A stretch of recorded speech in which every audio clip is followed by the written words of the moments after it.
there's other aspects inside the design. Hey, Richard, I was gonna throw one other idea. If they would consider the, council manager for the company. And I think that would really show reasonable. If they would do that as a transition, one of the things that the city ought to transition to is where you have three councilmen elected, one, or every 2 years have three or stackers, so your that would make a lot of sense. You could have, of course, your at-large would be alternating, and so however they work. But then they don't I just want to throw that idea out to you. They recommended highly, I support it, and I do because of my master's degree. Every business is advocating for it. No. Oh, yeah, yes, it's already on. They've already recorded it. I was listening to it on the way in. Now, I'm not been on their show. They don't know me. But they talk about it. Yeah, so if you go to tonight's, they're on our 5 to 7. From about 5:30 to 6 is when they talk about it. And, but anyway,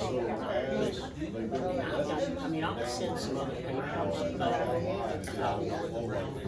I do believe, well, then I'll just see the papers, so you at least know what I'm going to do.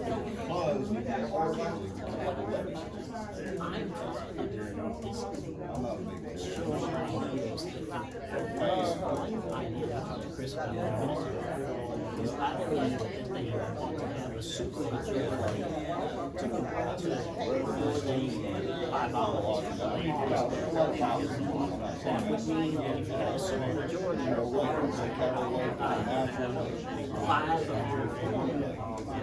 5 out of 7, and the veto, it would take 6 out of 7. Right now, the way that it's going, I think the public is highly motivated. But what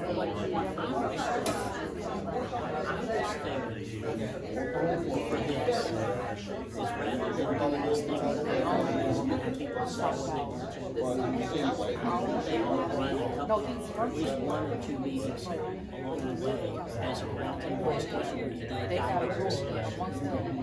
Because a lot of people haven't thought about this enough. Absolutely. I'm just throwing out ideas. I don't want to be the person that drives.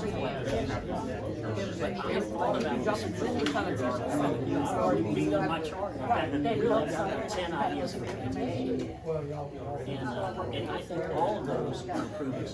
What Luce Arevalo talked about today was that if I, number one, if I can get everybody's attention, we're going to try to keep this relatively informal. I do think, though, I'll start off by telling you I'm Preston Bradley. The young lady here asked me, said, now what position do you have? I said, unfortunately, I'm not elected, thank goodness. I am appointed by the mayor and the city council, particularly Councilman Smith is here. I'm his appointee. I was elected by the Charter Commission to serve as the chairman. I would say tonight, one of the things we're going to talk about is that this is really a listening process, and in a second I'm going to ask the commissioners that are here to introduce themselves. But I think we should start all our meetings with a word of prayer. So Reverend Jeter, if I could ask you to lead us in a word of prayer tonight. Let us stand and we'll do prayer and then we'll pledge allegiance. Let us pray. Eternal Father, we thank you for allowing us to gather here today, Father God. We just give you all the praise and all the glory. Father God, let everything that we do be decent and in order and be pleasing into your sight. Because we're here, Father God, to listen to your people and to serve the people and not ourselves. Father God, we just thank you for the many opportunities that you have given us to be of service, and we're going to continue to praise you and glorify your holy name. In the mighty and powerful name of our Lord and our Savior, Christ Jesus, whom we serve. Amen. Amen. All right, we have a little flag over in the corner, over here by Rex. Rex, if you'll lead us in the Pledge of Allegiance. Pledge allegiance to the flag of the United States of America and to the republic for which it stands, one nation, under God, indivisible, with liberty and justice for all. thank you very much. We have with us tonight also somewhat of our legal counsel. Richard Ray is hiding back over there in the corner, but Richard's here representing the city. He is currently the assistant city attorney, so if there's some legal questions that come up, particularly regarding the charter, I think between him and Shane Cheatham, who is here, both are pretty good experts at having read through the entire charter. What I'd like to do, if we could, I'd ask is, let's just start. If you are a member of the Home Rule Charter Review Commission, would you please stand and introduce yourself? And we'll start with David, if that's okay. David Johnson. I was elected by Brian Hammonds, my District 1 Council rep, and we're just glad to listen to you tonight. Glad you turned out, and hopefully we can get this charter rewritten and serve this city for many years to come. Thank you all for coming. Thank you.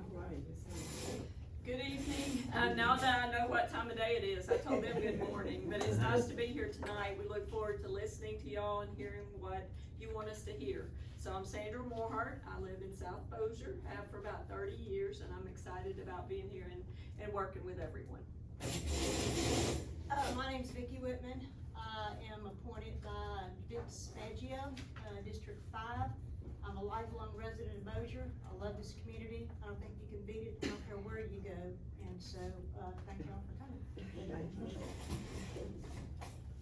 My name is Shane Cheatham. I live in South Bossier, and Mayor Tommy Chandler had 2 appointees, myself and one other here that'll introduce himself in a minute. But glad to be here tonight, and glad to listen. I think that's what a lot of our elected officials don't do, and that this commission is willing to do is listen to the people of Bossier City. So thank you all for having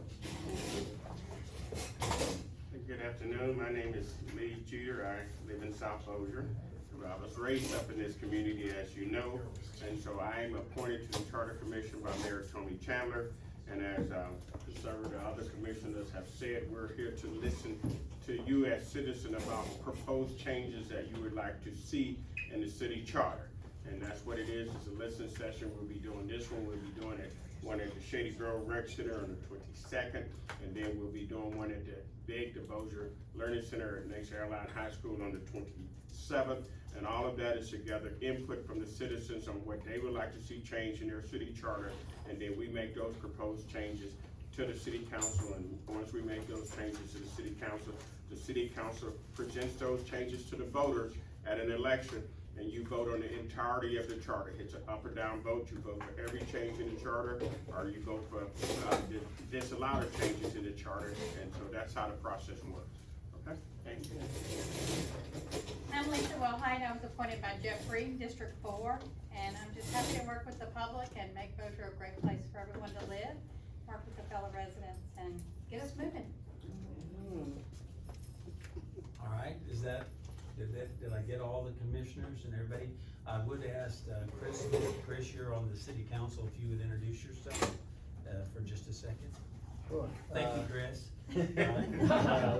Bossier City Councilman Chris Smith. I'm one of the at-large members, so I represent everybody in all of Bossier City.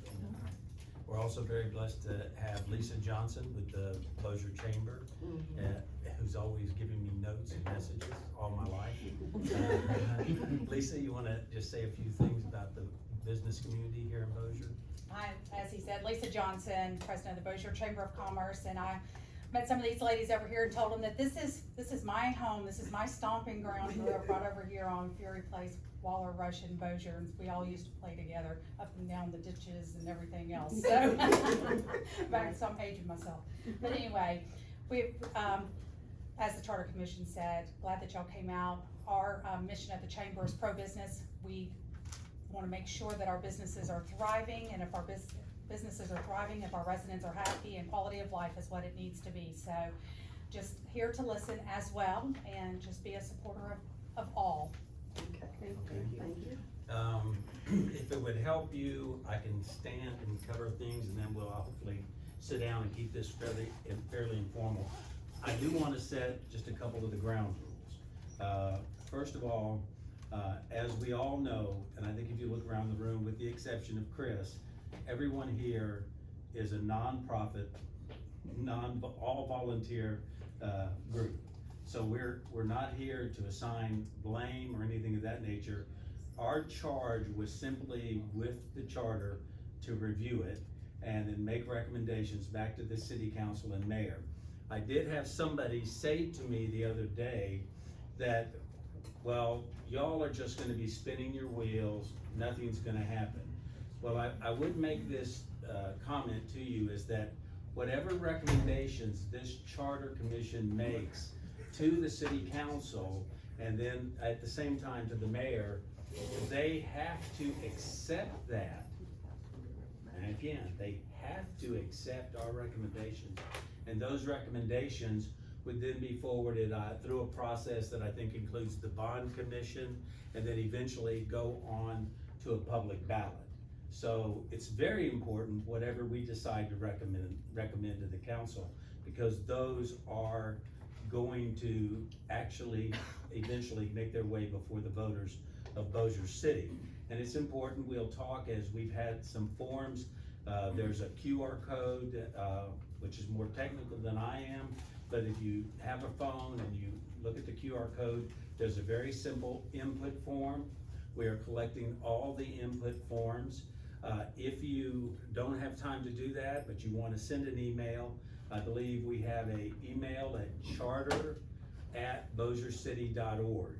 And we have received, I think, about a half a dozen inputs from different citizens regarding that area. We've also said that our issue here tonight is to gather information from the citizens. That's as simple as it can be.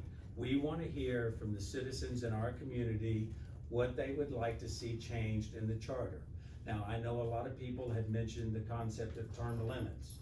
That's something that has been discussed at the commission meetings.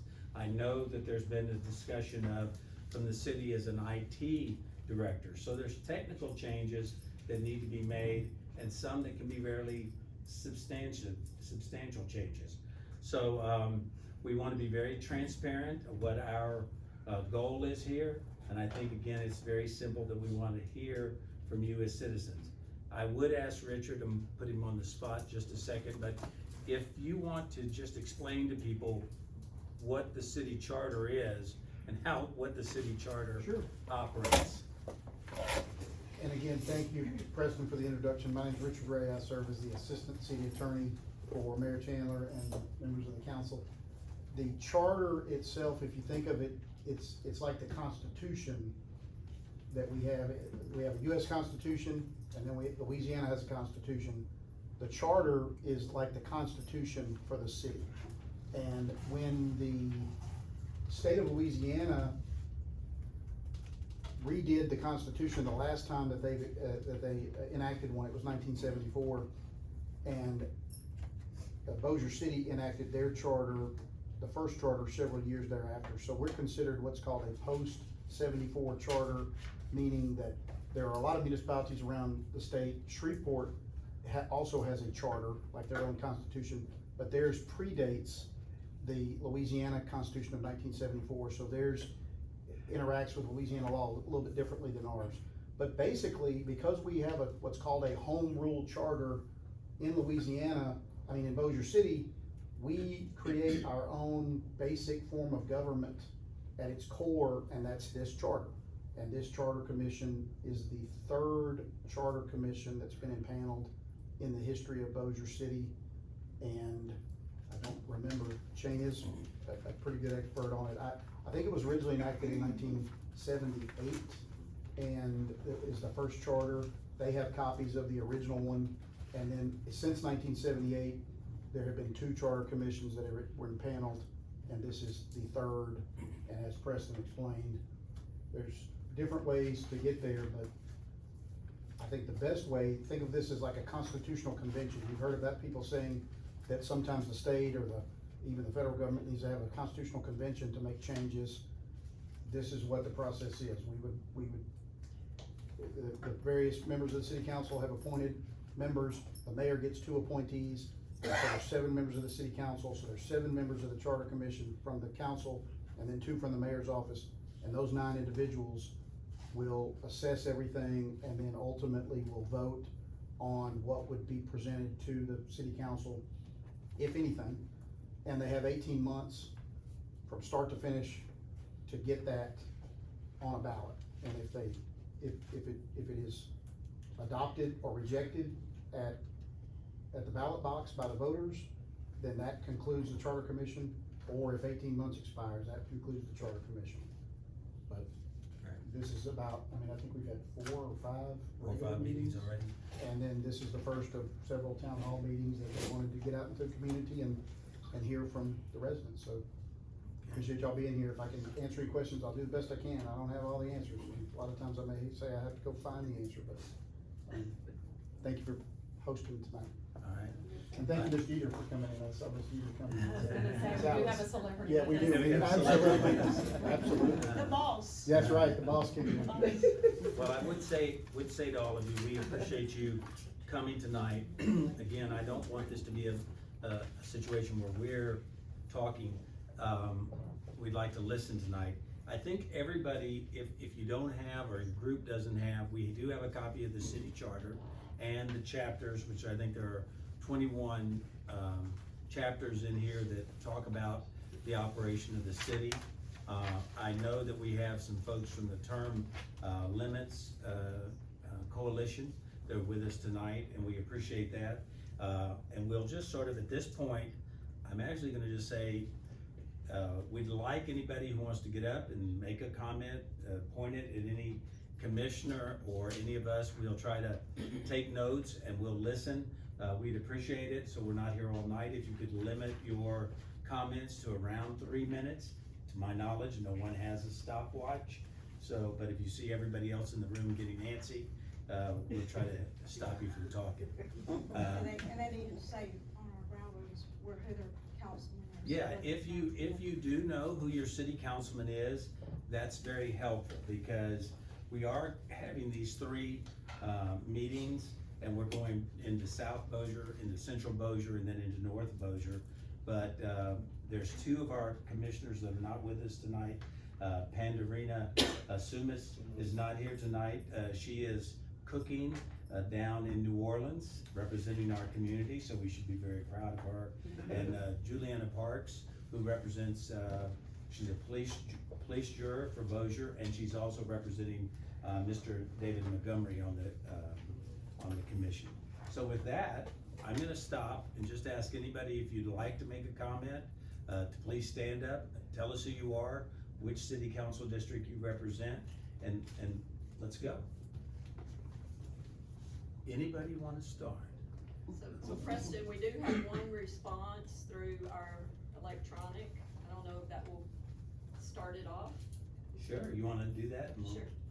So it's from Linda Villamoret, I hope I pronounced her name right, and her, she is in District 1, and she says, term limits for all elected officials, council meetings conducted at 6 p.m., contracts for city work bid each year, no employees who work for a company the city contracts with are eligible for employment by the city, no private meetings of the council, city insurance including bonds must be bid with more than 1 insurance agency and company every 2 years.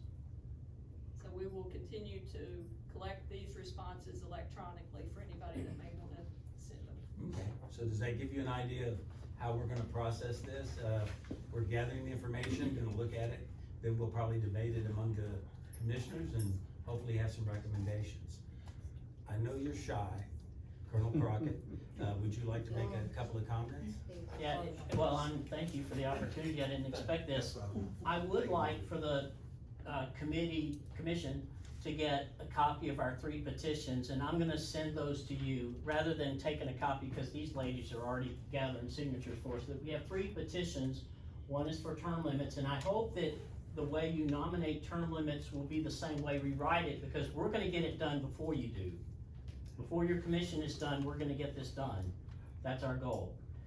So rather than having it changed twice, so if you believe in term limits and you're gonna put it in there, I hope the words would stay the same so there wouldn't be any conflict. That's one recommendation. Okay. The second thing that we've got a petition on is what we call our free speech petition, because many of you have seen on TV, but I'll get a link out to you where the city council behind closed doors violated, we think, allegedly violated a public meetings law, where they're talking about reducing the amount of people that can speak during council meetings on each agenda item. We want that to stay the same, and that's highly supported. Everybody in Bossier City that ever hears it signs that. They just grab your petition away when they hear, because a lot of people saw what was going on. That's our free speech petition. We'll get that to you also. It's requiring the rules to stay the way they are today, except that we said in our petition to have the meeting start no earlier than 5 o'clock, which allows people to get there from work. But I love the 6 o'clock idea. That's what I argued for. So I think that would be a good thing. The third one, we don't want to do petitions every year. We don't want to do another petition, but we're going to reduce the number of signatures required for a petition because it takes a long time. It took us 4 months to get 3,000 signatures. We stopped when we got 3,000 signatures. So I think those are our 3 petitions. I hope you'll consider those. But I'm just gonna throw out one idea just real quick, because I don't want to dominate, that's not my role. But I have a lot of things for you to think about if you agree with them. I believe Bossier City needs an ethics committee of maybe 3 people that are nominated from the community. So when something of ethics issues are identified either by the people or the council, that those group of people would review it and then you would have implications. I believe that violations of the charter ought to be a removal issue that would be reviewed by an ethics committee. We know of violations of the charter that have happened in the last several years. Term limits. I believe that we need to compete all bonds. That ought to be in the charter. That's recommended by the Louisiana Bond Commission, but one of the councilmen in the council meeting said, we don't do that. Even though we know it by the Louisiana Bond Commission recommends it and says it will save every city money. When you finance a bond, all of your finance costs are compounded because there's an interest charge. Most of your bond financing charges are financed throughout the period of the bond. So violations of the charter, I think there ought to be consequences. The mayor has no vote. I think the Louis R. Abalone, everybody should go and listen to that today, after about 30 minutes in their show, talk about changing the form of government to a city manager form of government, putting the mayor typically goes into the council on that. One of your at-large positions could be a mayor. I talked to Mr. Ray about this. You don't have to change districts. That can be done in this charter. You can do a transition plan in your charter. You can have 6 councilmen and the mayor gets a vote. That gives more power to the mayor. So these are just things for y'all to think about. If you agree with them, say that. You know, why, how a petition's done, we know we have to fix that. It needs to say in there how to do it. So that's something I'll work with Mr. Ray on. The next date for a new charter commission. Why should we go 20 years without a charter commission when we know that our city needs to be run differently and we learn things all the time? Those are just my general issues. I'm gonna be writing papers. Any of you ladies, the Bossier Watch, anybody go on Bossier Watch. I'm gonna try to put all my papers on Bossier Watch's website, so the same ones I send to the council, I want y'all to read them. And then use the same process. Go to the later meetings. You don't have to stick to just this meeting, I think is what they said. Anyway, those are my ideas. Thank you. Oh, you're welcome. For indulging me. The one other person I know that might have to leave early is Councilman Smith. I know you mentioned to me one time, we talked about 2/3 of the city council could vote for a charter change, and maybe that would be something to be included, that they would go for a vote of the people. But would you like to just make a couple comments before? I know you have to, for some reason you have a 1-year-old at home that's calling your name. Yes, I have recently tossed around the idea of making change to the charter a little bit more easier. And I struggle saying the word easy because I don't want just anyone to get elected and come in and be able to just change the whole system arbitrarily. But having a 2/3 majority vote of the council, also eligible for a mayor veto, should he decide that that's not in the best interest of the city, and if ultimately passed and adopted, then would then go to a vote of the people, would be a way for us to make small changes to the charter. Currently, the city needs, to create a new department, move, the IT department from underneath the director of finance and have that be its own directorship and own department. And it's, in my opinion, cost prohibitive to assemble a charter commission, go through this process, and a cost that, because there are costs to this process for something that's a very simple, easy change. And so having a provision where we can make some of these simple changes in a little bit easier format, I think would be beneficial as the city grows. All right, thank you, Councilman Smith. Mr. Jeter? Yes, Mr. Chairman, thank you. What I want to share to everyone this afternoon, and I know everyone may not have had an opportunity to read the charter. I have a copy of the charter, and so we made copies available to you. And you may not have any input tonight, but as long as we're we're convening and we're meeting, you can submit comments or suggestions to us at any time. There are several mechanisms where you can do it. You can email the email that we've given you earlier for the Charter Commission, which is our, let me get back to it because I don't want to misquote it. You can email us, you can scan the QR code and submit your forms that way. That's the charter@bosiercity.org. Right, charter@bosiercity. So there are several ways where you can communicate with this body about proposed changes.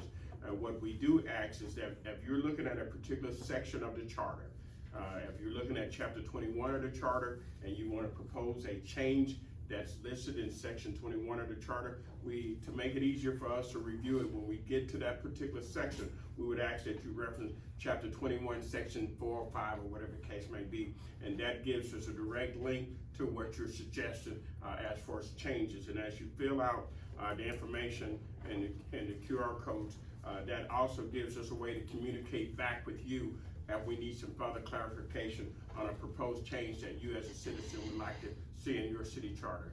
The city charter is the government document for the city of Bossier, and that's what everyone needs to understand. This is how our city government is gonna run for the next 10, 15, or 20 years, whatever the case may be. And so if you feel like your voice is not being heard because of whatever reason, then this is an opportunity for you to have a say on how your city government is run so that it's beneficial to all of the citizens of the city of Bossier. All right, thank you, Mr. Jeter. Anybody at this table that would like to have some input or some comments? Please, yes, ma'am. My name is Nancy Fields. And Ms. Fields, when you give your name, give your address, please. I'm sorry. Okay, Lantine Fields, I'm at 330 Taggart Trace in Benton, Louisiana. Page 15 right here, could you explain this when you was talking about there shall not be more than one special election in any period of 6 months for the purpose of voting for adoption, repeal, or amended ordinance? What page you on? 15. Page 15, Mr. Ray, my pro. 5.04. On page 15, 5.04. I think, ma'am, what that refers to in, chapter 5 has to do with initiative or referendum, which basically is what is happening right now with this petition, where the people can submit a petition to the council. My reading of this just says that under our charter, you can't do more than one of those within a 6-month period. So that would just be that prohibition that you could only do, I guess, 2 per year, essentially. So that, and that's probably, I guess I shouldn't guess at why, but you know, elections, there is a cost to elections that could be very costly if there's not other things on the ballot. I mean, an election, I wouldn't guess at how much it is, but it's exceedingly expensive if only one thing is on the ballot. So I would imagine that's why they put that in there, is to limit it. Is there a max on how many amendments can be on a ballot at one time? I don't think so, and the way, it's a good question, because my understanding is that, let's take this to its natural conclusion. If the Charter Commission makes changes, then the proposed new charter, like this is the current charter from, that was last amended in 2005. The entire charter, the new one, would be published in the Bossier Press and in, you know, it would be advertised several times.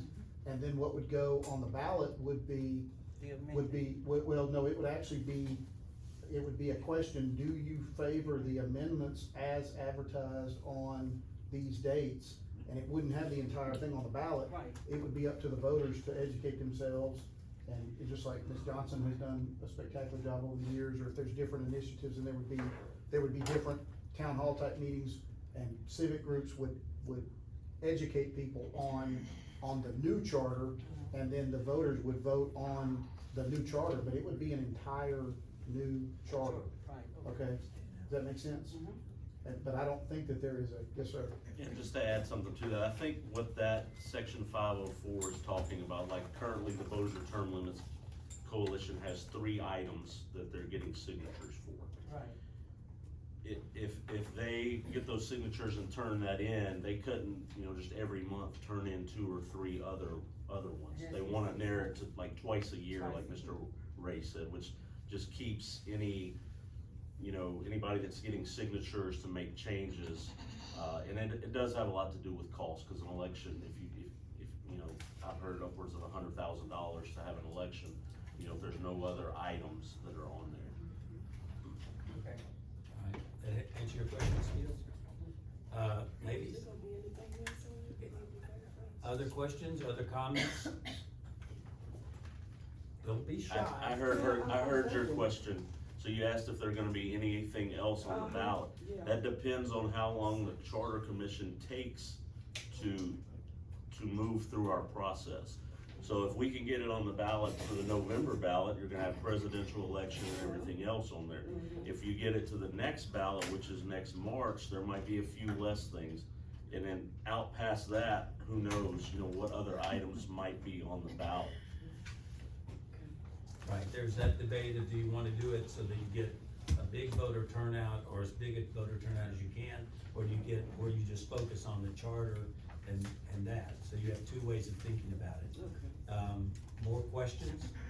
And if I can just add one thing real quick, back in '05, even in '05, there were a lot more election dates available than there are now. They've gotten it condensed down to 4 or 5 election dates per year. 10, 20 years ago, there were many to choose from, frankly, too many. And so it could have been where there was just one thing on the ballot, but it would be unlikely that this would be the only thing on a ballot.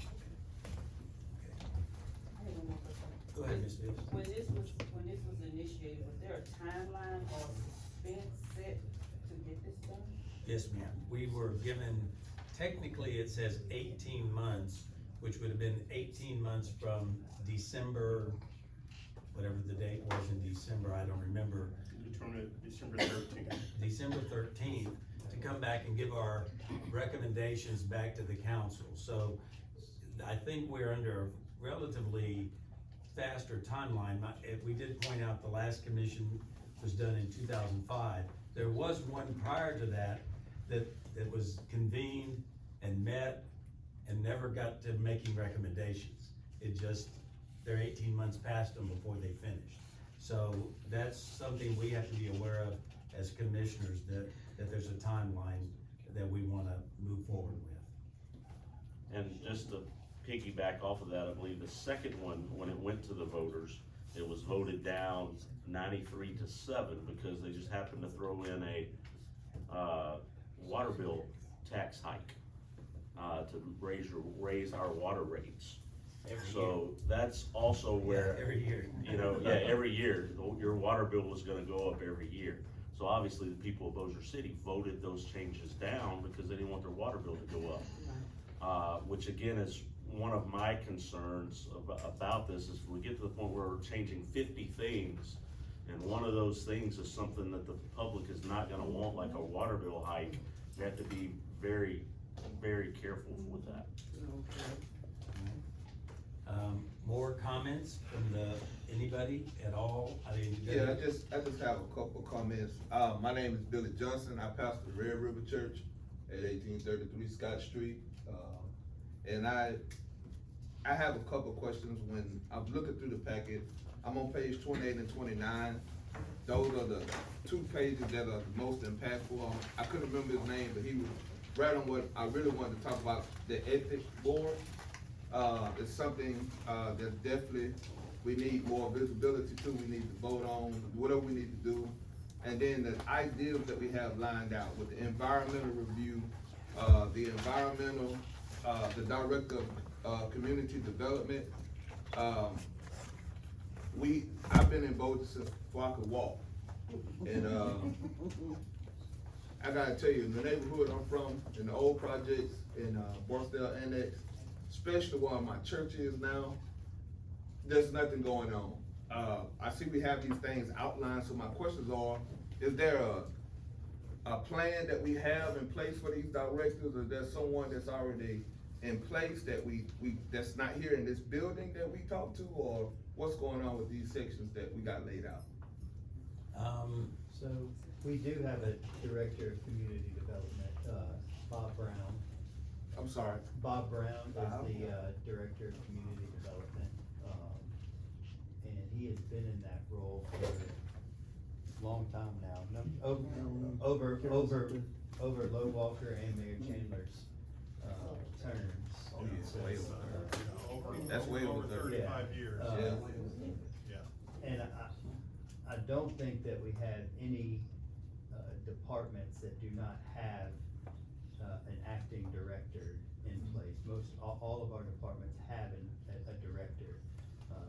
There's obviously, the engineering department has an outside firm that is its quote-unquote director, but we have directors over all of our departments currently. And maybe I missed it, or there's a disconnect in the community, because as you guys know, we've been having the meetings with our environmental issue over on Scott Street. But there's no one really with an agenda or coming to those meetings to say, hey, we support you, we care about your families, we care about the conditions of your neighborhood. I know it's been 35 years, but you don't have a sidewalk for these kids to walk on. I know people are dumping waste into your ditch back there from other neighborhoods. You know, what is the plan, or is that something that I may have missed it, and I'm just asking? Yeah, I don't know if that would fall under the Director of Community Development, so his job is more, housing, getting grants for affordable housing and things like that, so, what you're referencing would fall more on your city councilman and the city council as a whole. Who is your city councilman, sir? That would be probably Mr. Darby. I know we actually have the lady from Greenfield Environmental coming to our council meeting this Tuesday, or next Tuesday, and so we meet with her regularly, and communicate with her regularly, so we're all really up to speed on what's going on in that area, the Scott Dickerson area, and so I know for me, I've toured the facility, the area, and I know Mr. Williams has as well, and I believe Mr. Darby has. But, you know, we have individually gone out there, with Ms. Underwood and gotten an understanding of the project. She keeps us very up to date on what's going on, and then comes to council meetings every couple months to keep us up to date as well, so. That issue would be more of a city council issue than a community development. Can I just keep on that issue for 1 second? Sure. There are two things that I think could be improvements to the charter related to what Mr. Johnson just mentioned. One is that there's a common complaint doing the petition that councilmen don't answer their phone calls. Yeah. There needs to be a community input form or something that the council is required to give you minutes at the beginning of the council meeting. They do not allow that. If it's not on the agenda, you can't speak, unlike the school board and other things like that. There needs to be a process. I think Mr. Johnson's got a great point. And I think that would allow you, if you have an environmental issue, to raise it even before the meeting if you filled out a form. So I just throw out an idea on that. That's a good point. And I don't wanna sound like I'm defending the council, I'm just, sometimes it's best to have a little bit of knowledge too, so the reason why we don't allow just open discussion is public meeting laws. We do have to advertise everything that we talk about. So if you come up and talk about an issue that we didn't publicly advertise, and then we get to debate, and we say, hey, Mr. Rauschenbach, will you go address that? Well, we just made a decision that we didn't advertise, and so then we'll get hit with a lawsuit for violating public meeting law. So we do have to be careful with those instances. I would say, the city clerk is very good at responding to constituents' emails and complaints and gets those to the appropriate hands, so emailing her is a good avenue. I've tried to be very responsive to every single one of my emails and phone calls, and so, it is important to note that, Bossier is unique because we have the at-large system. If you do not feel like you're represented by your district councilman, we have two others that you can go to, myself and Mr. Montgomery. And so, it gives you three people to try to get your grievances in front of and make sure your voice is heard. And so, I think it's a very cool system that we have in Bossier that a lot of cities don't have, because you may not mesh well with me. You know, our personalities may clash. You may not like talking to me. That's fine, but you may communicate better with Mr. Williams or Mr. Darby or Mr. Hammonds. Or you may not like either any of them or me, and but you like Mr. Montgomery. You know, whatever way it goes. And so, there is a little bit of method to that madness. The young lady at the end of the table, I know you had a comment. Mr. Crockett took care of it when he spoke. Okay. I think Mr. Jeter had something.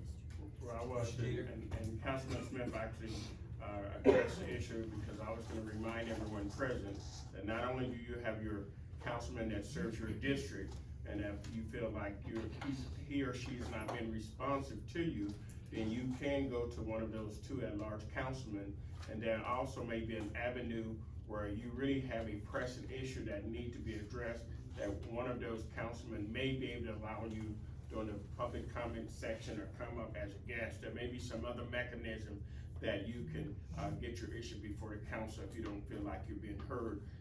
But it is good to be able to put those issues in writing to your respective councilmen, and all of their phone numbers are a matter of record. They're, you can email the council directly. The email address is on the city website. So if you're not getting those response, then also you have election every 4 years. We know we're trying to that there are several people that would like to see term limits instituted because people feel like that their voice is not being heard.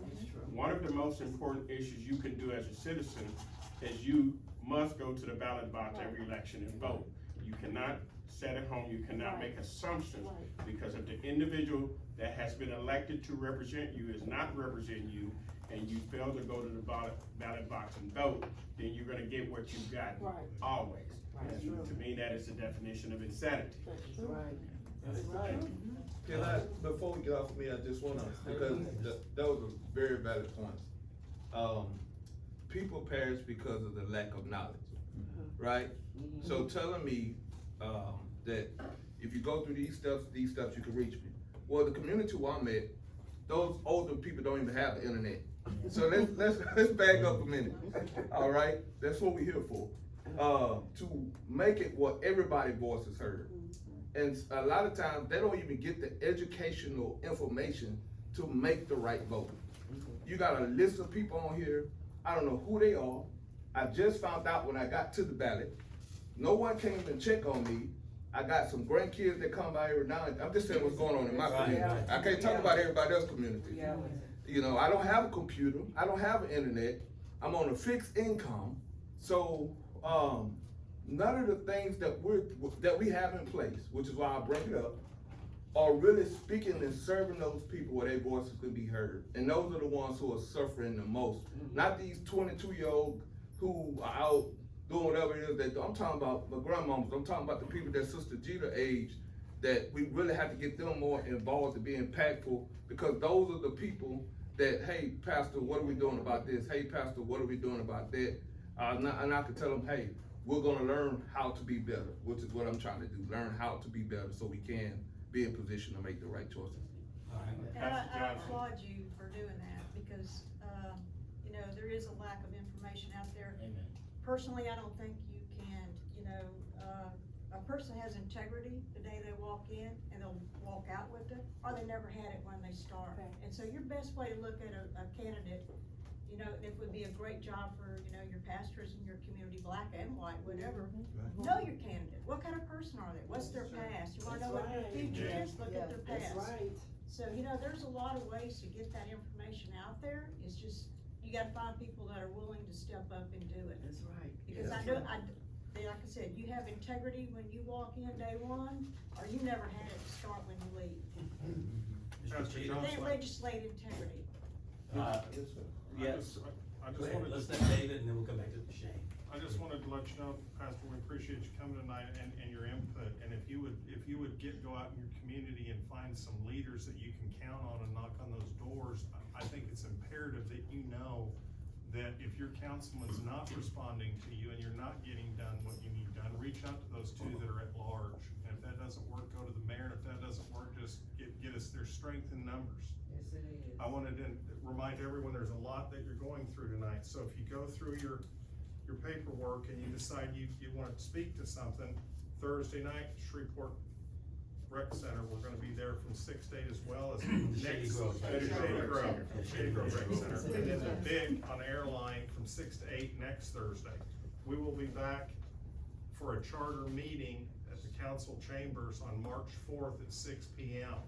I'd love to have you guys show up there with any questions or input that you have, because we wanna listen to you. It's important that we listen to the people to do a good job and get this charter changed, submitted, voted on, and done. Because we have to remind these people that they work for us. Enough is enough, and we need to be heard, we need to be respected, and we need to be, they need to hear us. We need to be accountable. We have to engage to do that. That's right. This is really a group of shy people. Yes, ma'am? Maybe he'll come back to me in a minute. No, Shane, go ahead, I just wanna make sure we get everything. No, and I wanna, on chapter 13, where he's talking about the Department of Community Development. As you read this, page 28, you know, so there's a Director of Community Development. We established that that's Mr. Bob Brown. These down below, 03, 04, 05, I don't believe we currently have these positions. And it says in here that the Director of Community Development may designate, doesn't say he has to, but he may. And so as you read this, there are some positions in here that are in this charter that we don't have. And, you know, I'm the guy that can probably guess why we don't have those positions, because we're spending money in other areas that we shouldn't be, and we could have these positions. So it's in the charter that we may have those, but that's why it's crucial that we elect people to the council that are gonna fill these positions, so we have, you know, the Director of Federal Aid Coordinator on the back page here, 13.07, grant writing. I can tell you right now, the city of Bossier misses out on a lot of grants, because we don't have anybody in that position. And as a charter commission, I'd love for us to have the power to fix that, but we don't. We can't. But what we can is, as an educated group, as we all learn more and get educated, so our charter says we should have all these positions. And we go to our council members and we say, why do we not have these positions? And if they're not willing to get these positions that are in the charter, rather than us deleting them or remove them out of the charter, how about let's try to move money around and get these positions so we can serve our communities better. So, and that's what's gonna be the toughest for, I mean, I've been reading this charter for probably 3 years. And the main reason I've been reading this charter for 3 years is because I had a college student said, Dad, I'm not moving back to Bossier City.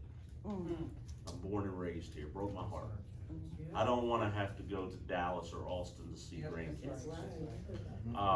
And so the more educated we as citizens can get on why we don't have this grant writing position, why we don't have the economic development division to where we can help with these things. That is very important. We have an important job as being on this charter commission, but it's also, the most important thing is every one of you reading this and saying, let me call my councilman and find out why we don't have a grant writing division. And having those conversations, and Mr. Johnson said strength in numbers, right? You know, we've gotta get back to where Bossier City's tax dollars are being spent to serve and protect our community. Right. Not to give 30% pay raises to construction companies. Right. Or people like that. We need a safer Bossier City. Right. And so we need to make sure that money is being spent on our police officers and our fire Right. department. Charter Commission can't fix that, so I'm on a soapbox here for a second. I apologize that I'm getting into that. But this is huge that we all become familiar with this, and so we can I can walk up to Chris Smith and say, I wanna go buy you lunch, Chris, and I wanna talk about the Environmental Review Division. Who is that? And Chris says, we don't have one. Why? It says in the charter, we may have one. Why don't we have one? And having those conversations and holding those elected officials accountable. You might not like the answer, but at least you got an answer.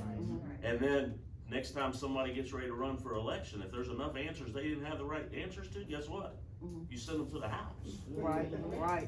But you also, at the same time as I say that, you've gotta have somebody that's willing to run to replace that person.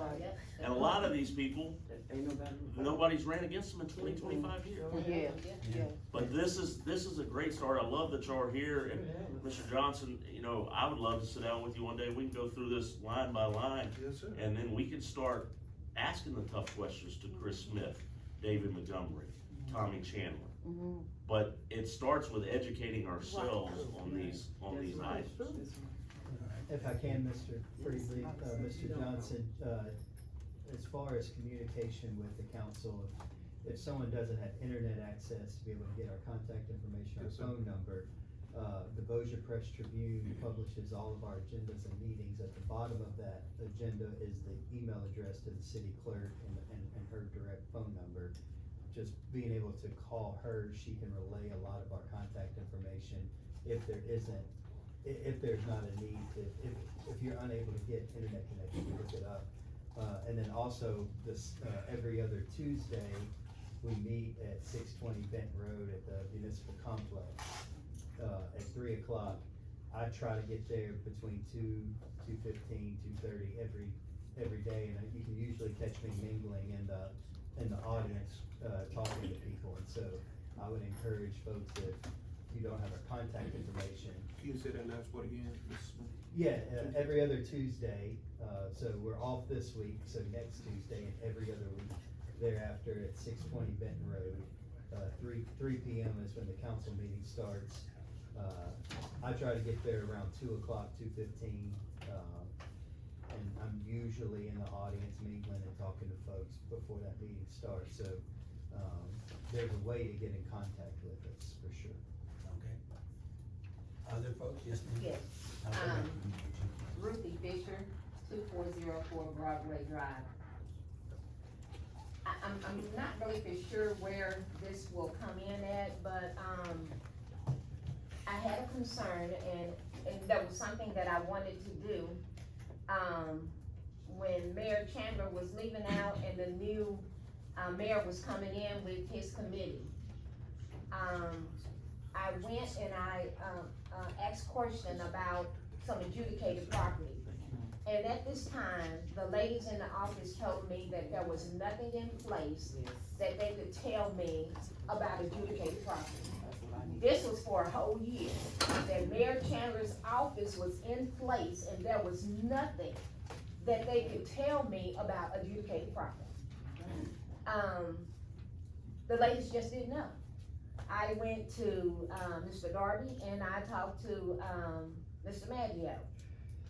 They could not tell me why there was nothing in place that could tell me about adjudicated property. Now, I have been talking to Mr. Ray, and we've had long conversations, but I think one of the things that needs to be in this charter is when one administration leaves and another one comes in, there should be a time limit where everybody is in place and stuff needs to be in place so stuff can flow. Correctly, so it can continue to flow. There is no reason why. I inquired about this in 2019, and to this day, nothing has happened. 2018.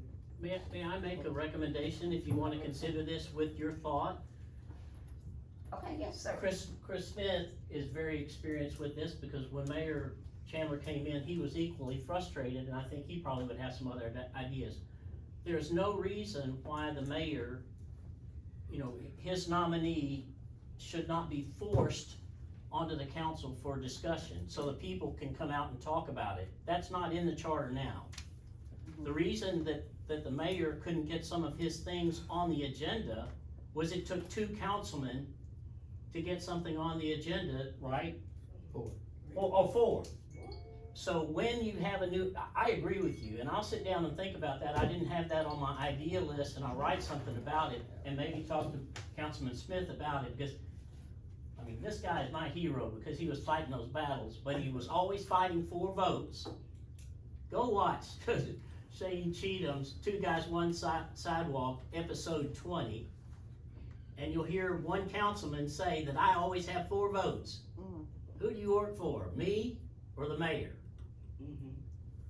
That's what we're fighting in Bossier City right now. So yes, that can be changed, and there are ways to implement that the mayor can get his agenda, and I love your idea that within X amount of time, that the council has to act on that, and then, but there, I mean, I love that. So I'm sorry to interject on some of those things. Yes, there's a way to do it. And I'm pretty sure that there is a way to do it. But in saying that, because it's a new administration coming in, then, there should be something already in place. Correct. No one has to, the city councilman shouldn't have to make the new people that are coming in do anything. It should already be written in stone what their job is and how long it takes them to make sure that it's in place so things can continue to run. It should not take 5 years. It should not be that the city of Bossier, and then I'm gonna ask Mr. Ray to piggyback on some of this, but it should not be that the city of Bossier, you cannot, at this, I'm not gonna say you, I cannot purchase adjudicated property at this time because they have to find these people, in which that's truly understood. But until that, there was a city councilman meeting where it was voted on for something to happen. And that was the only time that I really, and this was like late last year, and that was the only time that I got an answer as of anything concerning adjudicated property. And that's just ridiculous, and we're in the 2000, I mean, you know, we're in 2000, we're in 2023. And, yeah, at that time, we were in 2023 when it was voted on.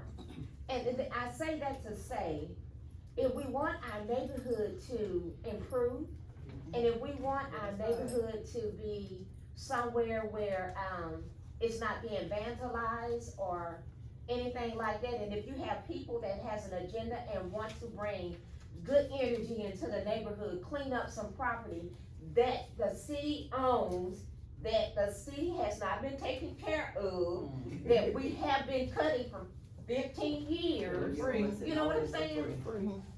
And then you run up against a brick wall, like, just keep bumping your head, and you're not getting any answers. And there's nothing in place for the adjudicated property, but, Councilman, Maggio is able to buy all the property up on the K side. Yeah, you're right. We can't buy, but they can buy. It ain't math, that math ain't math. All right, let's just make sure we try them one at a time. Yeah, Mr. Ray. if I can address a couple things. Yes, There sir. is- I am proud, it did take us a while, and I was surprised that there was no process in place for adjudicated properties. And I mean, the city, an adjudicated property, if no one knows, it's typically a property that has been, no one has paid the property taxes on it. And so you may have someone that buys what's called a tax sale interest in it, but they don't own the property. The property itself, the owner is absent for whatever reason, or there's title defects to it, there's liens owed on it, and it just becomes this property that has to be added to a list of properties that the city has to bid out every year to be mowed, and there are quite a few of them. Mr. Jacobs and I committed to creating a process, and we did last year get it in place, and I'm proud that there are a number of properties that are already in the works. We have filed what's called, petitions to quiet title, and what you have to do, unless, now with Mr. Jeter's, sorry? My organization. Yeah, but what is it? It's the Fuller Center for Housing, yes, thank you, Councilman Smith. The Fuller Center, I know that the city over the years has donated a few adjudicated properties, and they can do that, and so that the Fuller Center can build houses on them. The problem is, that doesn't convey what we would call merchantable title, and so eventually, when someone wants to do something with that, we got some realtors in the room, if you wanna do anything with it, you can't sell it. And so what we're doing is cleaning the title up so that when we get it off the city's books, it's off the books. And it's just a complex process, and we have started, but our duty of all of us that represent the city is to not create a problem that literally 30, 40 years down the road would come back on the city, and there would be people long after we're all gone dealing with the aftermath. So what we've done is we've started the process, and we've taken some of the properties that we've identified as the top ones, and we have started, and we have just put them out there, and we are doing them as tests, and we're hoping to be able to sell those and get them off the books. Now, to address the issue with Mr. Maggio might buy properties, but no one can buy the adjudicated properties, and he's not ever bought any adjudicated properties. No one, as of yet, has purchased an adjudicated property from the city. And the reason that it hasn't happened is because no one is gonna wanna buy something unless they have merchantable title to it. Because if you don't have merchantable title, then if we sold it to someone, we could sell it, we could. If we sell it to them and then they build a house on it, and then they sell it to some other party, or they sell it to some other party, those title defects they literally last 30 or 40 years down the road. And then no title, back me up on this, they're not gonna be able to get title insurance on it, period. You're gonna pay cash for everything to You build wouldn't be a able to house. borrow money. That's right, you won't be able to on that borrow house money. Because there's not clear title. Yeah, there's not clear title to it. So it's a very complex issue. There was no process in place. I don't frankly blame them for not having a process in place, because the law used to be set up to make it easier for adjacent owners who had kept it up to be able to buy that. And then a few years ago, the whole system kind of collapsed on itself. So we have come up with our own system here in Bossier so that we can get these things off the books, and we are working really hard to do it, and I appreciate the help. I appreciate the shout out that you know that we are doing it, and we've had a lot of discussions. Yes. It's been one of the things that has been one of the toughest things to really get off the ground, but it's moving. It's slow, but it's moving. And I just wanna add that not every problem can be fixed in the city charter. Because the city charter can be changed, it can be amended, and so we can legislate a lot of the issues that we have.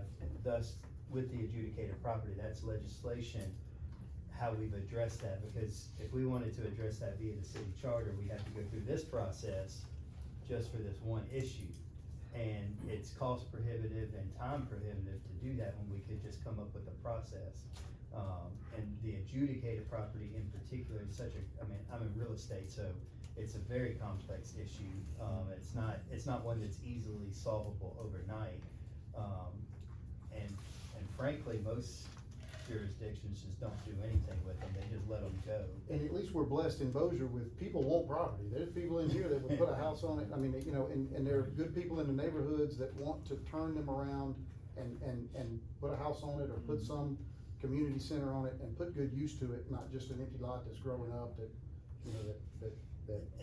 is not in use. And so the way the ordinance is written now is you can communicate to the city attorney's office, hey, I'm interested in 123 Main Street. We can look and say, okay, well, we have done zero work to quiet that title.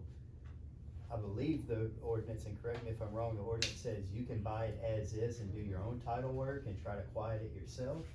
Or the city will take on that burden, and I would highly advise you let the city take on that burden, because I've sold many adjudicated properties over the years, parish properties in Shreveport, and it is a mess. I don't wanna keep hammering adjudicated property. Ms. Fisher, one more comment? I just wanna say one thing, is that, I'm I'm not saying so much as adjudicated property. Basically, what I'm saying is that when one mayor leaves and another one comes in, then there should be a time limit on whatever needs to be done. It should flow. Nothing the ball shouldn't drop on anything, and it's whatever is, whatever they're supposed to do, it needs to flow. And that was just something that I ran into. But that's not to say that there were not other things where the ball dropped and did not flow. So, I don't know how to, what needs to go to make that happen, but people, when they get into a job, they need to be held accountable to do their job. Not do their job 6 months to a year after they're in the position. You come in to work, and if that's not your idea, if that's not your purpose, then you don't need to be there. That makes good sense. A comment over here. Okay. Duke Lowry, Yeah. I know you wanted to make a Yeah, comment. Duke Lowry, Benton, Louisiana. I was born in Bossier City, retired from the Bossier City Fire Department, and have a business in Bossier that's been here for over 25 years. I think we're pushing 27, 28 years. I think that entitles me to have an opinion here, because I kind of felt like maybe that wasn't the case. But with that said, I got a couple of recommendations. From my experience as a fireman, I can tell you that fire and police public safety pay has historically been tied to other measures within city government.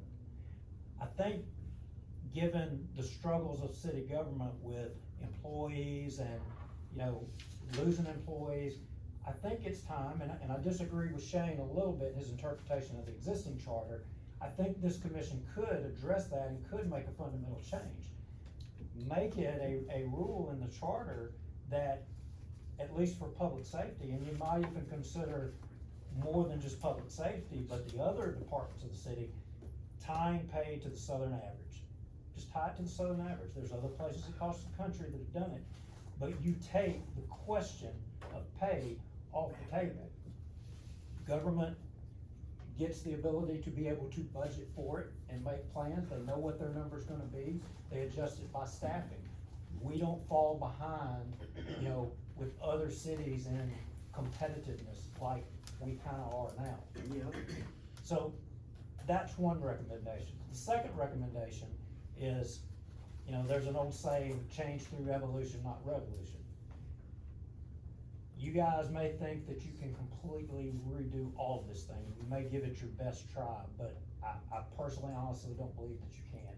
But what I would say is give it your best shot, and one thing I would change is make it a rule, put a change in there, an amendment, that every 2 years, no matter what, there has to be another charter commission call. It constantly is, this happens right here, what's happening now, every 2 years. And change it over time. You're not gonna be able to change it all at once. It's gonna take time. Duke, That's all I think with that charter, we need to put it in place, the charter that's there now, and any changes that we possibly recommend and make, that it's adhered to. It's in writing, and it's being sidestepped, walked around, neglected, not looked at, not paid attention to. So if the citizens this is their charter, I think we need to respect it, and when we put it down and it's there for their review, it needs to be adhered to and not walked around. It's kinda like walking into a city council meeting and hearing that we don't shop. Does anybody shop pricing? Do you look for competitive rates? Yes. Do you wanna know where your money's going? Yes. To have a position, the Director of Community Development, it is a scary thought. Shane, you talked about this. I'd like to talk about it a little more if you would. Is it crazy if we've lost even one grant? It's insane. Ms. Moore? Yeah, Ms. Fisher, I just wanna make sure I'm understanding what she's saying. So you used an example of the adjudicated property. Yes, ma'am. But you're looking for a business continuity plan or structure. Yes. For changes in, so it's not adjudicated property, it's the whole government The whole thing. structure. Yes. Got it, so business continuity plan. Right, I think Okay. if one in simple terms owns a business and sells it to somebody else, there's a certain flow that makes sure that everything keeps operating as it goes from one ownership to the other. And in government, as you go from one administration to the other, there should be a constant flow so that a citizen is not told, oh, I'm sorry, that can't be addressed until the new administration takes over. Shane, did you have a comment? I have a comment. Chris? And you'll probably get this from Mr. Ray whenever the council and the mayor formally send the commission, you know, a list of ideas, but while we're talking about this subject matter here, you know, one of the things that is cumbersome in this charter, like if you look at the Department of Engineering and the qualifications for a city engineer, the qualifications that it lists, well, to find that specific person with those specific, qualifications, it presents a difficult challenge. And so it is difficult to, on day one, have every department head filled that meets all the different qualifications that the charter lays out. So I would implore the commission to go through each of these department heads, and look at what the qualifications are. What are we paying that position? Because quite frankly, you know, the city engineer gets brought up a lot, so I'll just stay on that one. To pay a city engineer what our charter requires, we've gotta come out about $150,000 a year. But we're only paying that position $75,000 a year. So the pay isn't equal to the qualifications that we require. And that makes it cumbersome and difficult for a mayor who's transitioning into the position to be able to fill those spots. So I would challenge the commission to look at that as well. Cause that would make the smooth transition a little bit easier. That's one of the issues that I'm gonna be writing a paper on. I think one of the transition issues, and I know you with your master's degree in public administration have studied this, the Charter Commission, it would not be very hard, and I talked to Mr. Ray about this earlier. You can go to a city manager form of government where the city manager stays until he's fired. That's transition. You don't have to hire a new CAO every time you get a new mayor. That person stays until he's no longer wanted. He runs the city. You put the mayor on the council, well, he votes with the council. He has more power than what he does today. So that's just one idea, but you're very familiar with this, I know. But those are ways, and then you have continuity.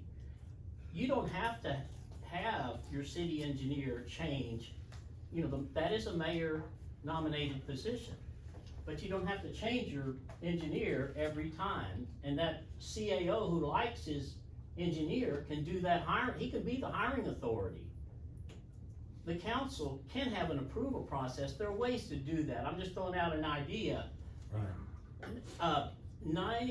Almost all of your major progressive cities have, and it's not in Louisiana, Mississippi, because we're not very progressive and we're losing people. Listen to Lou Sarr Abalone today, it's recorded. The places that are growing use city manager form of government rather than a mayor, council, you know, where it's divided. So I think that's something that, and it would be easy to do that because all you would do, your mayor election cycle doesn't have to change. You would have him elected, but he would be part of the council, transitioned whenever this is approved. The only thing is you might have an extra councilman because you would want 7 people. There's an idea of way to do that. I just wanted to throw that idea, that I think that's addressing what you said. That solves your transition issue because you don't have to have a new change and everything, so it doesn't slow things down. Just an idea. I don't want to dominate, but I'm listening to what you're saying and I'll help write it. There's a way to do that. All right. I have a Ms. Nam? question pertaining to the disaster that happened in June. What do you all have, the whole Bossier City pertaining to disaster? Because there are still certain areas here in Bossier City have not been taken care of. For instance, this area, and we need help. You're talking about the weather event that occurred? And Yeah, I'm saying the different areas pertaining to the storm happened in June. It looked like some areas was not taken care of. I don't know, you know, who was the fault, what the problem is, but we need help. Let's support Bossier City and let's do it together, cause down here, we need help. All right, I agree, because I know that that's Mr. Wade's area that he's working through, and it was crazy when all that happened. And I know every city councilman had a list of items that they were doing. Ms. Fisher? Hey, Ms. Fisher. So, excuse me, is there anything in this pertaining to disaster? Chris, you can, No, that's more of a city council issue as well. There's nothing specifically written into the charter on how we handle, disasters or anything like that. We, typically, the city of Bossier will partner with the, Office of Emergency Preparedness and, the parish officials that we have here locally when those come in, to get a ground game together. In this particular instance, we relied heavily on the Director of Public Works. He kind of led the charge. We contracted out with companies to help us with the tree issue and to get everything collected. We made multiple passes through through every neighborhood and did our absolute best. As I sit here, I'm unaware of any trees that are still laying down, but if they exist, then I will be happy if you'll send me I'll get with you after this is over and give you my email address and cell phone number. If you'll get me a list, I'll be happy to get with, our Director of Public Works and make sure that gets taken care of. there you go. May I throw out something about that? I mean, I'm all about solutions and I love brainstorming, and I think that's what this is evolving into, and I think it's gonna be the best format going forward. The city doesn't have a hotline. Mhm. What you're basically saying is you don't have somebody you can go and talk to. You don't have a part of the meeting where you can just go and speak your mind. Mhm. I think there's a way to do that. The school board does it. I think you could have that. Then you could go to the city council meeting, make your input or ask them to address it. The city could have a hotline. We got a new public information officer. He could take those hotline calls and send them out to divisions and require that they get back to you. There's a way to improve the processes. You guys can put it in the charter. Right. Please. Right. You know, I'm just saying, there are ways to do it. It's I'm gonna be taking another it out. year. These are all ideas. I'll try to. It's gonna be another year, Just to and here's piggyback June. on what she was, talking about, I did personally contact Jeff Darby, and, we communicated for a couple of days about, the weather. And one of the things that I suggested to Jeff, is that, the mayor of Bossier was not on the forefront. We seen a lot of Caddo, mayor out communicating with the people, telling them where there were, shelters and where there were, places to go, water stations. But and I also talked with Louis Johnson, and I made him aware that the public was not being told as of where these places were. Yeah. And his answer to me was that, well, they had talked with Stonewall's, pastor, and people could go to Stonewall. Well, that's word of mouth to a church, but not everybody. Yeah. And so if you didn't get on something public and make an announcement and let people understand that there was a place open where you can get water, where you can get shelter, where you can come in from the hot, then it was like, you're just out here just walking around and nobody is saying anything. Yeah. And so, again, Jeff, I talked with Jeff, we emailed about that, Jeff, Mr. Maggio and Louis Johnson, so I did bring it to their attention, and we just have to see if we can just improve, just in case something else happens. And with that being said, so Ms. Fisher and Ms. Smith is in direct contact with, I'm sorry, I don't mean to interrupt. State your name and your address. Jacqueline McGee, 2000 G Street, Bossier City, Louisiana, 71111. Okay, so with that being said, Ms. Fisher and Ms. Smith is in direct contact with Mr. Darby, but Mr. Darby states that nobody in our neighborhood, District 9, cares about anything. So nobody in our district is sitting up on the charter commission. and he's been in direct contact with both of them.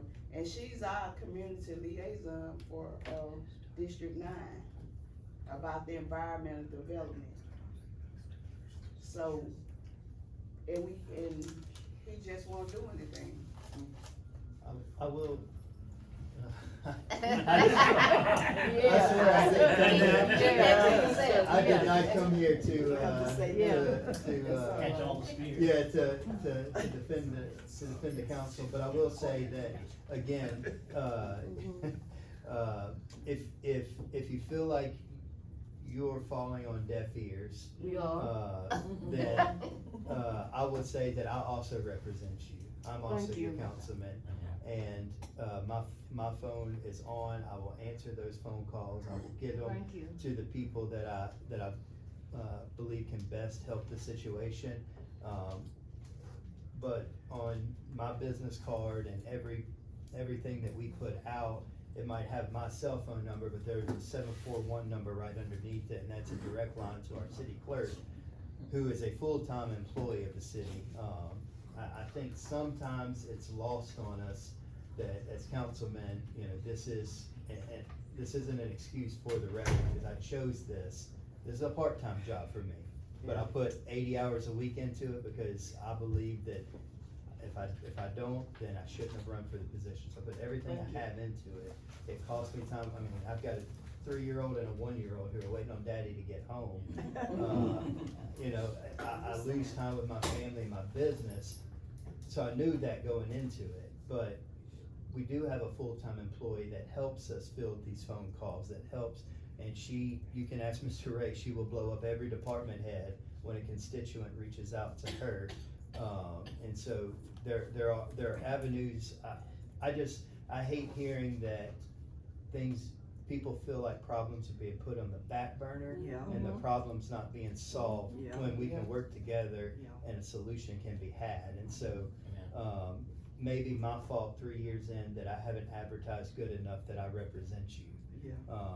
You know, maybe that's a shortcoming on me, and I could do better at saying, hey, look, I represent all of Bossier City, north, south, central. It doesn't matter. I represent everybody, and so. But to cut you off, Chris, and I'm gonna get on a soapbox for a second. Oh, that's all right. And I appreciate you being here to take the darts and everything and everybody, and listen to everybody's concerns, cause Mr. Darby should be here, Mr. Yes, Montgomery, yes, Mr. yes. Maggio, they should all be here to listen to this. They put us on this charter commission, they should be here. You're here, but the reason you're here is because you're fresh, you're hungry, you're new, you've only been here since 2021. If I've been here 20 or 25 years, maybe I don't care as much to respond to my citizens who are, by the way, they're my bosses. Yes. Shane, let me just say something, that's so critical. What I found out 3 days ago was that one of the city councilmen doesn't answer his government phone. He only uses his public phone. Do you know his public phone number? Do you know your councilman's public phone number? I'm gonna make a list of ethics issues and things that need to be addressed by the city, not just the city council, not just the charter. They need to be carrying those phones and they need to be checking them. And they need to be available to the public when we request that we get a copy of their government phone, and it needs to include all their government business. That's how collusion happens in the back door. Well, they didn't get city phones until But anyway. 2021. Well, but they got them now. When the new lawyers told them they needed to have it. But if they're not using those, and they're using their personal phones, they should be a part of public records report. But our council will verify what I just said, because he was the one who said it in a court case. So that's a problem, and if you don't think that term limits are needed yesterday. Yes. God bless. Yes. Mr. Jeter? I just wanted to make a statement to Ms. McGee's statement. Councilman Darby did appoint someone. It's not my job to determine whether she lives with her within the district. She's not here. But his appointee is Pandarima Sumas, who's not here with us at this time. Right. Now, whether she lives in his district or not, that's not my job to go and research, but he did make an appointment to this council. She doesn't live in our district. Okay. No, that's right. Well, it's on public record that Mr. Williams and Mr. Darby said nobody cared. That's right. In their Nobody districts. wanted to be. Okay, so I got some on. Yes, ma'am. Tell us your name and address. My name is Dorothy Murphy. I live at 3214 Destino Drive, here in Bossier City. And I'm kinda hot, you know? I really am. I really am. And what I'm upset about is that the term limit is something that we wanna have. And it's not that we just wanna get rid of people. That's not the point. The thing is that we, the people of Bossier City, is just tired of being, not being heard. People just not being concerned about what we have to say. And just making decisions behind closed doors without we, the people of Bossier City, knowing what's going on. So that is a problem, because I feel like if we go and vote you into a position, that means that you are supposed to be concerned about what we are concerned about. So when it gets to the point that you're not concerned, then we're not concerned about you. So that's the way I look at that. And the another thing too that I'm upset about is that right there on Texas Street, I don't know who made that decision, and I'm not trying to be disrespectful or anything about it, but I'm really upset about it. Is that I guess that's a statue, a monument, whatever, and I'm not being disrespectful. I don't know the person, and most of the people, who is he?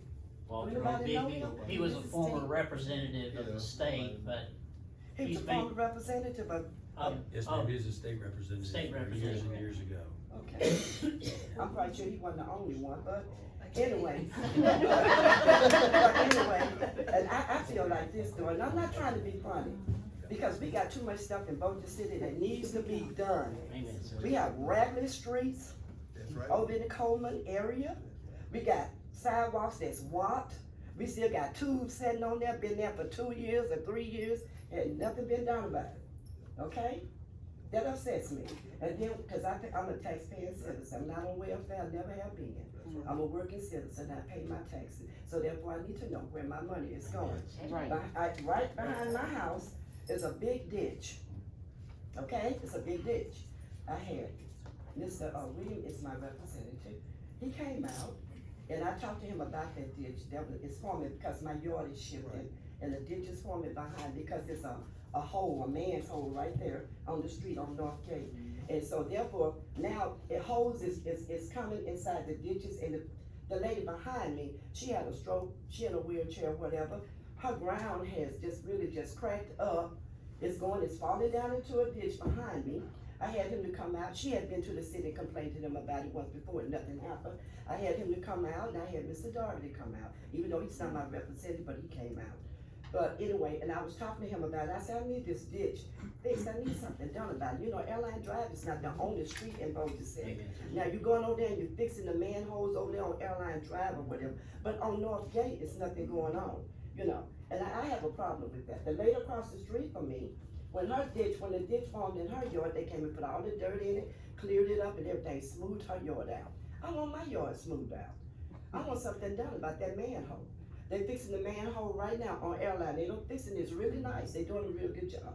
But I want you to do a good job in my place. I need you to come and do something for me.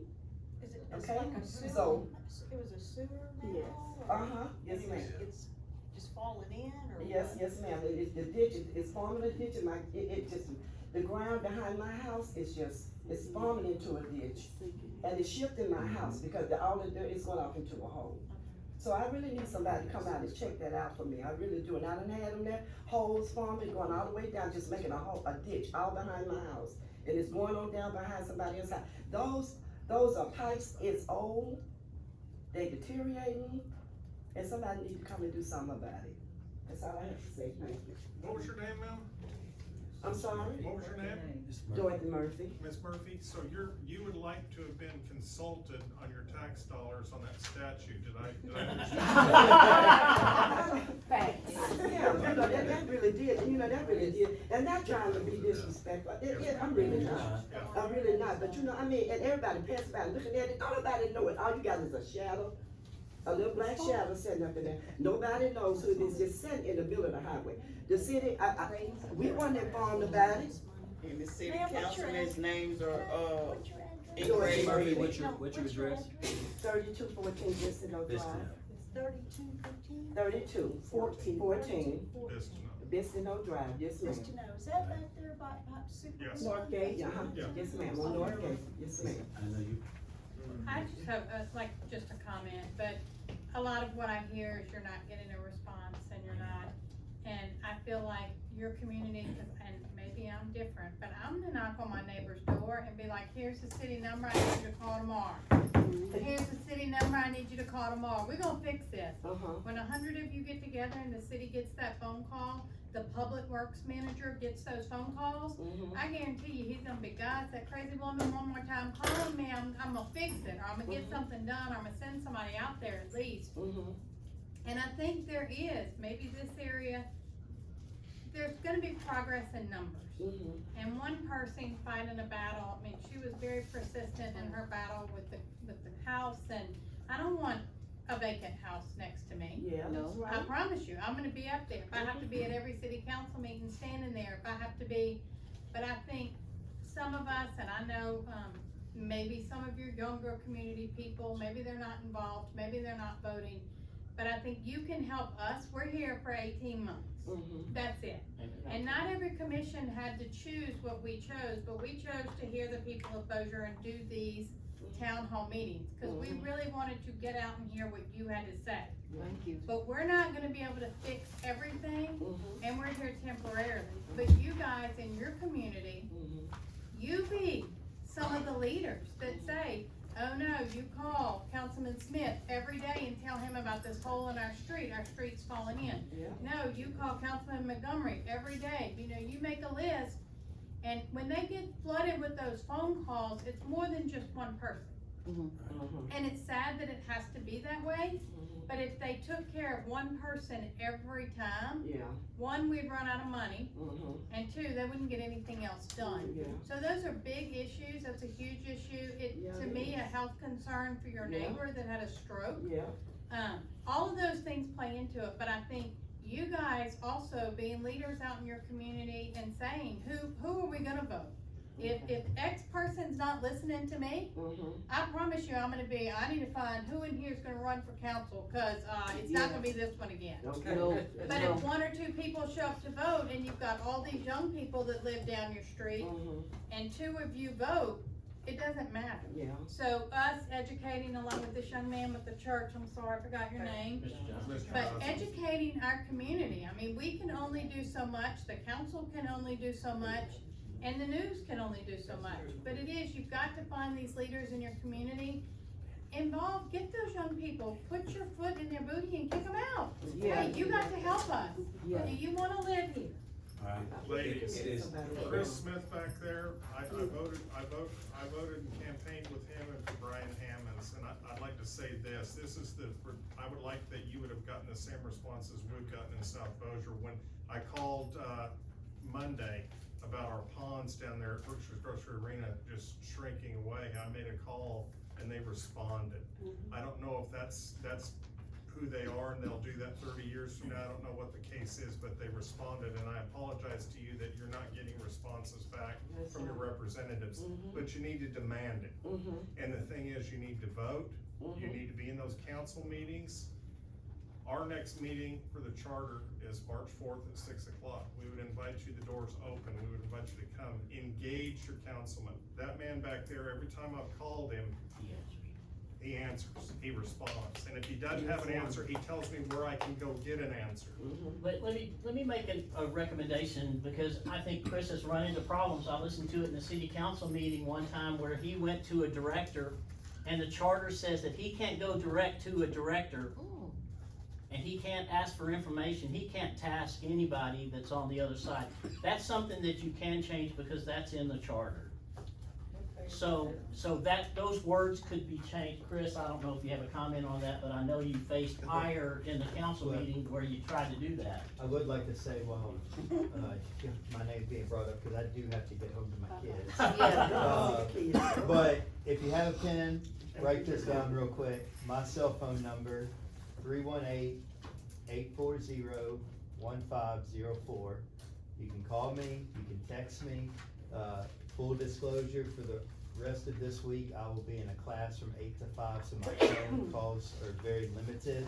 I will try to return every phone call after 5 o'clock before I get home, but call me, my Is that email. your city phone or your personal cell phone? That's my personal cell phone. I That's just- the easiest way I to knew get that, hold I of was me. just making that. And then my email address, and this is by far the best way to communicate with me, because I can forward your responses to the appropriate party. It's Smith, SMITHC, as in Chris, at BozierCity.org. And yes, BozierCity.org, O-R-G. And yes, the charter does say that I'm not technically supposed to, but I have a great working relationship with Mayor Chandler and the CAO and the city attorney's office, and so they give me a little bit of leeway, so. But the charter could be changed They on don't that. slap my It hand is, too much. it is 10 minutes till 8. We all wanna go home. First of all, let me just say thank you. My closing comments are thank you all very much for coming. Some of the commissioners, we're not just gonna run out the door, but we'll be sticking around, so if you wanna stay, the city has asked us to be out of here by 8 o'clock.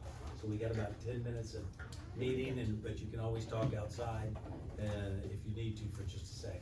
Thank you all for coming tonight, and that's it. Okay, excuse me, now when you say the next meeting gonna be? Yes, sir. We have another meeting on Thursday at the same time at the Bossier Shady Grove. Shady Grove Recreation. On Wayne Street. On Wayne Street in Shady Grove, and then we'll have another one next Tuesday at the same time at the Bossier Instructional Council on Slide Drive. Okay, ladies, let me just say something. Y'all ever heard the saying, so we can deal makes the grease? Come to every one of those meetings. Now, It's 6 o'clock. 6 o'clock. Now, here's the thing. If your council is not listening to you, there is a way. What the council is afraid of is the council meeting is getting too long.